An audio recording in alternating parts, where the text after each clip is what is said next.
PC building season is well and truly upon us, and with more people building a PC at this time of the year than any other point, it can be difficult to know exactly which parts to pick, where to start, or just find some inspiration. So in this video, I'm going to run through the best systems you can put together right now for a range of different budgets, covering off great builds for 1080p, 1440p, and 4K gaming. Let's do this! Much like previous versions of this video, I'll be using Newegg to determine what parts and prices to go for, but I'll leave all the final builds linked below with options for Amazon, Newegg, and other retailers. Now, the first build I want to try and put together is something for about $800. Why $800? This is the least I would recommend spending on any gaming PC. Cheaper than this, and while it pains me to say it, a console will plainly be better value, deliver more performance, and overall just be a better option. Either that or purchasing used components for the best price to performance. For all of the builds, I'm going to use brand new components and try and stick where I can with the latest generation of parts. We are going to deviate a bit with GPUs and stuff, but I'll explain why a little bit later. Let's have a look though at what the different CPU options are on the market. On the Intel side, the 13400F is probably one of the cheapest options I would personally go for, at $209. AMD's Ryzen 5 7600 is probably next. You can get a used, like new 7600 Non-X for $199. That's a little bit better. I would consider last generation's Ryzen 5 5000 series. They recently released a 56X3D, which is kind of a cool chip. So let's have a look at the price differential for one of those. Ryzen 5 5600X is 171, 5600 is 149. You know what? Let's go for the 5600 and really try and trim back as much of the budget as we can. Preferably, I would go with newer current gen components, like say a Ryzen 5 7600. But I also acknowledge that with another $10 off at $139, there really are great deals to be had if you're prepared to go last gen. We'll of course want a B550 motherboard, so let's have a look at how much one of those is going to set us back. We want something ideally with Wi-Fi, with a little bit of overclocking support. Not a top-end feature set, but certainly something that will see us through into the future. MSI have got a Pro board here for $119 with Wi-Fi, while Gigabyte have got one for $99 with Wi-Fi. This is getting better. Let's go for the slightly more expensive Gigabyte $99 option with Wi-Fi. Once we've got the CPU and motherboard, we know then what generation of RAM we need. I really would love to go for DDR5, but in a build like this where we're using last-gen components, it's just simply not possible. So let me instead add in a 3600 MHz kit of DDR4 32 gig. Let's have a look where we lie. Corsair have got some stuff for $79. V-Color have apparently got RAM for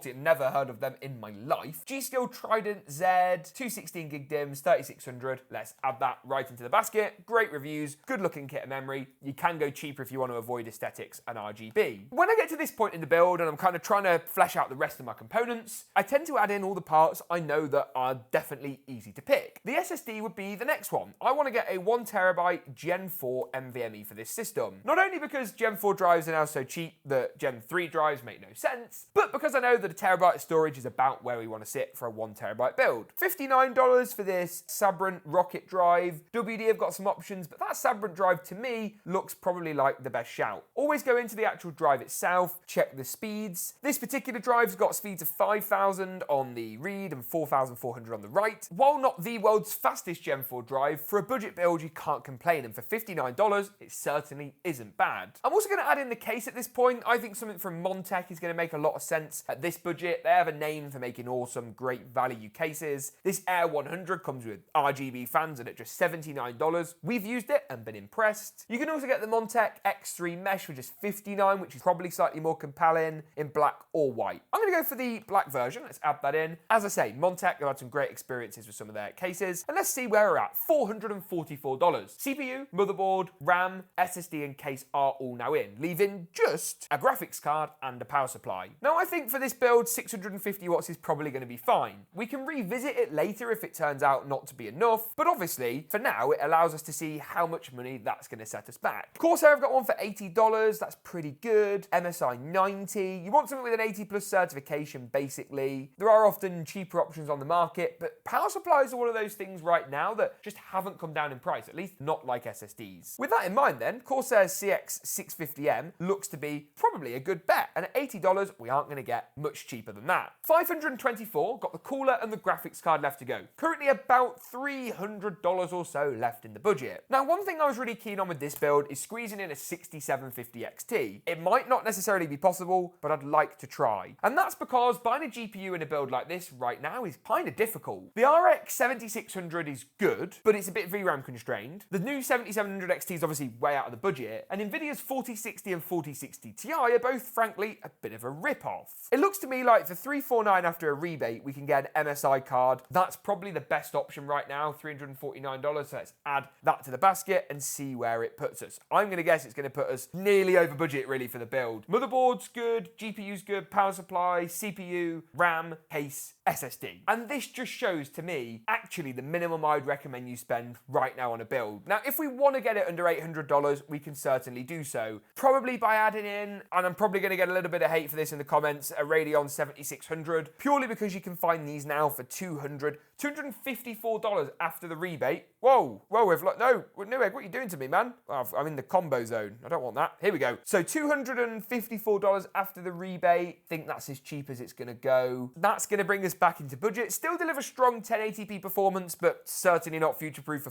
1440p gaming. And as I say, the 6750 XT is a better buy, but in the interest of meeting the budget, $800, here are all of the components. They look good to me. You've of course got discounts and stuff as well you can claim after the fact, but $801 as a list price, in my mind, is pretty good. And that's going to deliver strong 1080p gaming performance in all the latest titles. The 7600 and 6750 XT are both strong GPUs. I prefer the higher VRAM 6750, but if you really can't stretch to it, the 7600 is a good second choice. So then, with all of these in, what if you've got a bit more money to spend and want to step up to, say, spending $1,200? That, I think, is probably the amount of money we need to spend to step up and get a meaningful performance increase. I'm going to take the motherboard out, and I'm also going to take the CPU out first of all, as these are the parts I think are out of date and the areas of that build that are certainly a weakness. Instead, I'm going to add in a Ryzen 5 7600. Sold out. It's not good. So it's in stock at $280. That's, in my mind, too expensive, but I'm sure in other retailers, I'm sure in Amazon and other places, you'll be able to pick up the CPU. So let's add it into the basket for now at $280. Don't spend $280, wait for it to come back in stock at $249. But for now, at least we can go through and add a motherboard in. With this being a Ryzen build, we need to go for a B550 motherboard. X670 is also available, but it's going to cost you a lot of money. And take away budget you could spend on gaming components and tie it up in areas that don't necessarily make a lot of sense. What we're going to do then is we're going to search for B650 motherboards, see what some of our options are.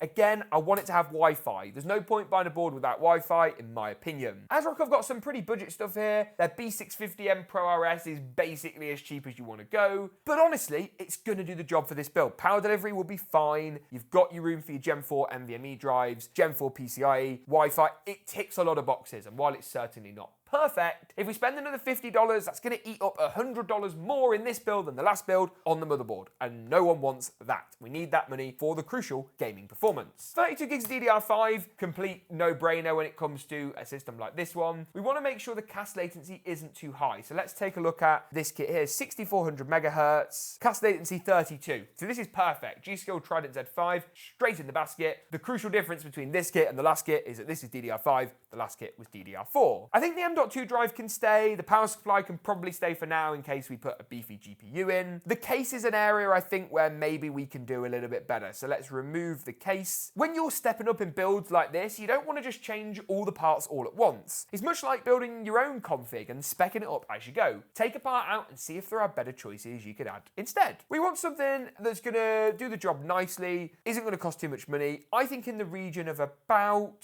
$70 to $95. Case, 10% of your build, give or take, is kind of where I would spend it. Corsair 4000 Airflow is a great case, and if you pick up some nice cheap RGB aftermarket fans for $94, you can't go wrong. The H5 Flow is better though, and at $94, I'm very, very tempted. Let's see, what are the other options? Lian Li Lankel's pretty good. Okay, this might actually work better. Fractal Design Pop Mini Air RGB, so this gives you the RGB fans, whereas the Corsair 4000 Airflow doesn't. Gives you good airflow. Micro ATX form factor, I believe. believe, yep, that's going to do the job nicely. Decent GPU support, not that ours is going to be all that big, and we're not actually spending too much of the budget on the whole compared to where we were last time. So let's have a look at where we stand. Case is in, motherboard's in, graphics card is in, but we're going to change it. Power supply, RAM, CPU, and of course the SSD. We could spend a bit more money on the SSD. I don't really think we need to. I think instead we'll add in a CPU cooler to keep temperatures down and provide a little bit, a tiny bit of overclocking headroom, and add a better graphics card in. So we've got about $420 to play with. Cooler-wise, we want to get a Tower RGB air cooler. Let's have a look at what the options are, see what I like the look of. DeepCool AK400, never seen that before. DeepCool, though, is not a bad shout at this price point. Cooler Master were famous for their RGB tower coolers with the 212, but in all honesty, I think there are better options nowadays. Let's have a look and see if we can find the DeepCool AK400. How much is that going for? See, $27 US here. You can't go wrong with that, really, in terms of price to performance. In fact, you can go so far not wrong for $27. I'm putting that straight in. Available in black, or actually white, if you'd rather have the white version. And the white one has a white heatsink as well. Kind of cool. That then leaves us $400 exactly for the GPU. Now, one of the best tools for finding a GPU is actually using a site called Just GPU. Now, I promise this video is not an ad for Newegg. There will be affiliate links below. But Just GPU is, I think, owned by Newegg, and it's basically a big GPU database or repository. It lets you go in and search for just GPUs. So we can go in and we can set the price. We've got $400 to spend. We know that. So $340 as the minimum. Sort by lowest price, so we get the cheapest cards first of all. If we then have a look through the list, we can see what's available. So 6750 XT is plausible at $359. That's fine. But I think we can maybe do a little bit better. We've got $400 give or take to spend. Now, we don't want the 4060. We know that. And we know that all of these NVIDIA cards are just not competitive. I mean, look at these graphs of NVIDIA's latest 4060 and 4060 Ti GPUs. They simply don't make sense at this price point. So let's instead select that we want to look at all of the Radeon 7000 cards instead. And of course, for good measure, all of the Radeon 6000 series cards as well. Let's knock the budget up a little bit. So we want to spend at least, let's say, 370. That's close enough. And see where we land. 6750 XT keeps coming up, but here we go. An RX 6800 for $429. How much is the cheapest 6800 XT? Let's have a look. Probably going to be out of budget. $499. See, that's too expensive. And for $499, we could get ourselves a 7800 XT instead. So I think go back to the list. Let's remove that filter and let's just go ahead and add ourselves in an RX 6800. That is certainly the best that we're going to get at this price point. $429 is the cheapest we can get. So let's just copy that over to our Newegg tab, RX 6800, and it should be the same price. $429 for the XFX. That's the power cooler. XFX card. $429, add to cart. Where do we land? Probably a shave over $1,200, but let's have a look, shall we? $1,229 plus some delivery, so we are marginally over budget by like 2 percentage points. But other than that, pretty good. Now, I know what you're thinking, James. I want to spend a bit more money. What about if I've got $1,500 to spend? What would I change? To be honest with you, not a lot. We're going to need a beefier PSU for a beefier GPU, so let's instantly swap that out for a 750 watt unit and see what power supply we can get for 750 watts. Again, Corsair shop, $89, beating basically everybody else. That's on back order though. We want something that's preferably in stock, to be honest with you. What can we get for 750 watts? There must be something. Gosh, I did not know there was like so many supply problems with power supplies. This is like totally shocked me. Let's filter down by just the most popular 5 brands and see if we can have a bit more luck. To be fair, this is better actually. 80 plus gold, this is fully modular. Thermaltake, great reviews. We've had good experiences with Thermaltake power supplies. And for $100 US, that is not too bad for the 750. You can also get an 850 for 120, 650 for the same price. Why wouldn't you just buy the same? Anyway, power supply sorted. We've got about, once we've taken the graphics card out, quite a lot of money still to spend. So let's remove the GPU and see where we sit. So we've got $1,500, so just under 700 left. I think we want to add a better cooler in. I think even a 240mm AIO would probably be good at this price point. And I know personally that DeepCool have some great options that don't break the bank. $80, you see, for one of these 240mm units. Let's just see what other options are outside of DeepCool. I want to give the other brands a bit of a chance to show up. MAG Core Liquid, how much is that? See price in cart, it's a bit rude. How much? How much is it going to be? View cart. $99?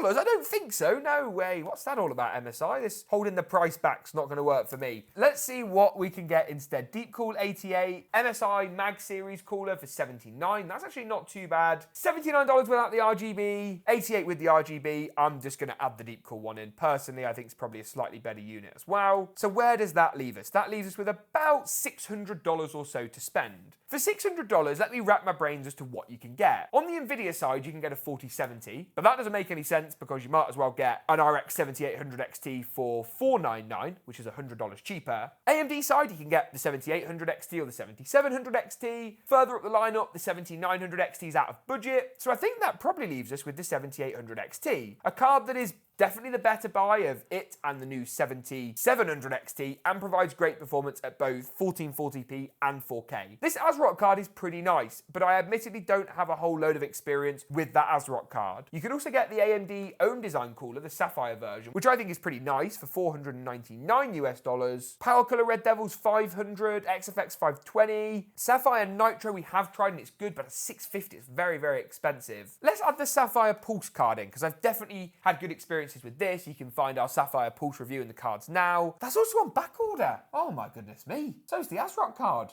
Wow. So the 7800 XT is a great shout if you can find one. A quick look on PC Part Picker shows that there are some cards in stock. So let's add it to the cart. This is probably the card you want though at about $509. So quick bit of maths, 880 spent so far, 500 with the graphics card brings us up to around about $1,400 US, which gives us an extra $100 or so to spend on the rest of the build. My weak point points, if I'm looking at this system, really are probably the SSD. We can get a better drive than that. Also, probably the motherboard. That could do with a little bit of an upgrade. The rest of the parts look good. So let's add a better motherboard in. Let's still go B650E with Wi-Fi. Probably something that's got a bit more punch. Before we spent about $150, now we want to spend in the region of about $200. But something with some better cooling, a bit of a better prospect. Here we go, MSI Tomahawk board. Perfect, exactly what I want. $200, let's pop that in. SSD-wise, we can probably get a 2TB Gen 4 NVMe as well. That's going to give you faster storage, more performance, and of course, more storage. WD Black SN770 is $109. Samsung 980 Pro 144. WD Black SN850X 2TB.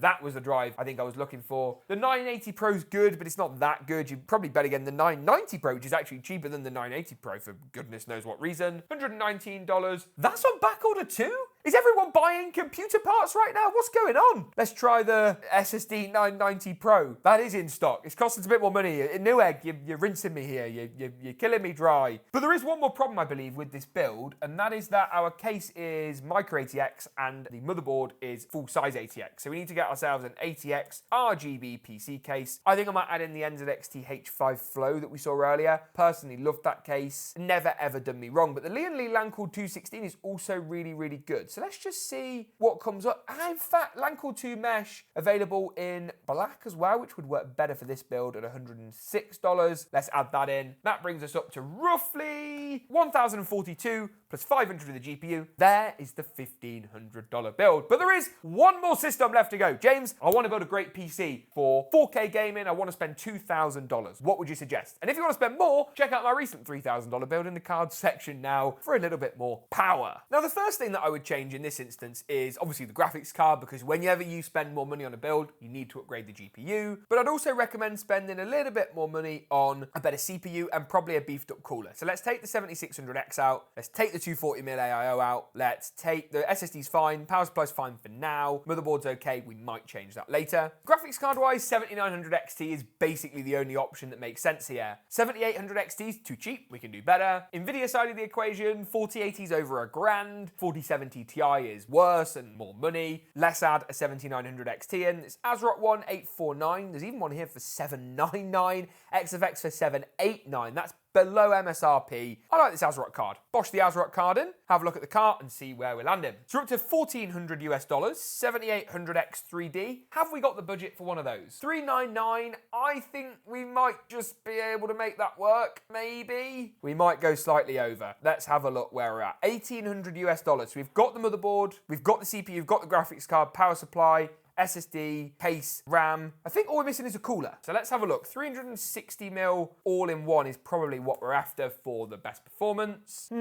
Corsair H150i with no RGB fans for 1.6, no way. DeepCool LS520, again DeepCool show up, $109, great cooler. MSI C pricing card. I'm not doing that, MSI, I'm not humouring you. Okay, pretty easy for me. I think the DeepCool one is going to be the most obvious shout. DeepCool cooler's really good. We've never had any problems. It's not the best 360 ever, but it's definitely going to be better than an expensive 240. So let's add that in. That takes us up to 1980. So $20 US, give or take, left in the budget. Maybe spend this on a slightly better case. Other weak points of this build, probably the motherboard. It's not going to hold you back, but it isn't going to give you loads of overclocking headroom. So you might want to consider an X670 design instead. So the key takeaways from all of this then. If you're really on a budget and you want to spend less than $800, think carefully about building a gaming PC. And if you're adamant you want a system, rather than a next-gen console, go for second-hand parts, as it will give you better value. $800 or so, you want to pick up a 7600 if your budget won't stretch, preferably a 6750 XT with a last-gen Ryzen 5 5600X. Got a bit more money to spend? Jump up to the Ryzen 5 7600X or the Intel Core i5-13600K. We're expecting an Intel 14th gen refresh soon, hence the lack of Intel recommendations in this build, as there's going to be better chips out in a few weeks, we think. More money to spend than that, jump the GPU up to the new 7800 XT. Great card at a great price point that beats out the 4070 and in our testing, even the 4070 Ti. While if you've got money to burn and $2,000 cinching a hole in your pocket, then you want to go for a 7900 XT with a Ryzen 7 7800 X3D. If you found this video useful, entertaining, or otherwise, make sure to subscribe to see more from me. Thanks for tuning in, and as always, we'll see you in